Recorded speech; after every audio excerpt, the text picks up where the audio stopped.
მოგესალმებით, მადლობა მობრძანებისთვის. სამართლიანი არჩევნებისა და დემოკრატიის საერთაშორისო საზოგადოება არჩევნების წინ წარმოგიდგენთ ჩვენი ორგანიზაციის წინასაარჩევნო პერიოდის მონიტორინგის შეფასებას და შედეგებს, მანამ სანამ ხვალ გაიმართება საქართველოს საპარლამენტო არჩევნები. 2024-26 ოქტომბერს მორიგი საპარლამენტო არჩევნები გაიმართება, რომელიც ჩვენი ქვეყნის ისტორიაში პირველად სრულად პროპორციული საარჩევნო სისტემით ჩატარდება. საქართველოს პარლამენტის 150 მანდატი განაწილდება იმ პოლიტიკურ პარტიებზე, რომლებიც დააგროვებენ ნამდვილი ხმების 5%-ს მაინც. 2024 საპარლამენტო არჩევნებს გადამწყვეტი როლი ენიჭება ქვეყნის დემოკრატიული განვითარებისა და ევროინტეგრაციის პროცესში.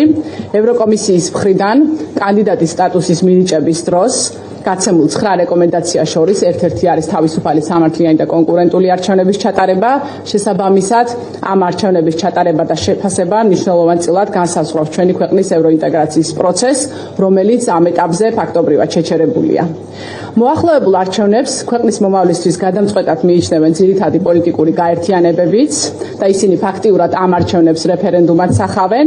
მმართველი პარტია ქართული ოცნება არჩევნებს ომსა და მშვიდობას შორის გასაკეთებელ არჩევანს უწოდებს, ხოლო ძირითადი ოპოზიციური პარტიები მას ქვეყნის დემოკრატიული ევროპულ მომავალსა და საერთაშორისო იზოლაციას ან რუსეთის გავლენის ქვეშ მოქცევას შორის არჩევანს უტოლებენ.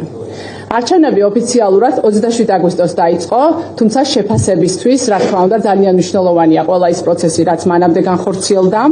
წინასაარჩევნო კამპანიის დაწყებას საქართველოს ძლიერი პოლიტიკური პოლარიზაციის პირობებში შეხვდა, რომელსაც წინ უსწრებდა ქართული საზოგადოების უწყვეტი პროტესტის, საქართველოს პრეზიდენტის, საქართველოს სტრატეგიული პარტნიორების კრიტიკის მიუხედავად 2024 წლის მაისში უცხოური გავლენის გამჭვირვალობის შესახებ ეგრეთ წოდებული რუსული კანონის ხელმეორედ ინიცირება და მიღება და მათ შორის პრეზიდენტის ვეტოს დაძლევა.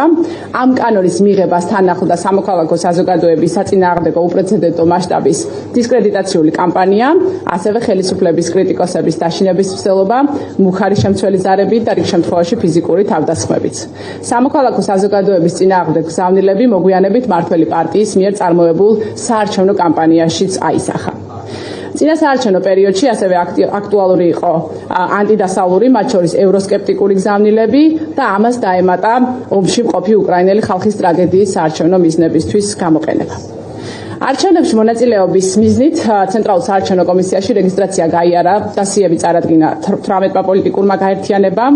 ყველა პარტიას მეტნაკლებად შეეძლო ეწარმოებინა წინასაარჩევნო კამპანია. წინასაარჩევნო ღონისძიებების დაწყებისთანავე მმართველი პარტიის ლიდერები საკუთარ ამორჩეულს საკონსტიტუციო უმრავლესობის მიღების შემთხვევაში ძირითადი ოპოზიციური პარტიების ანტიკონსტიტუციურად გამოცხადებას დაჰპირდნენ.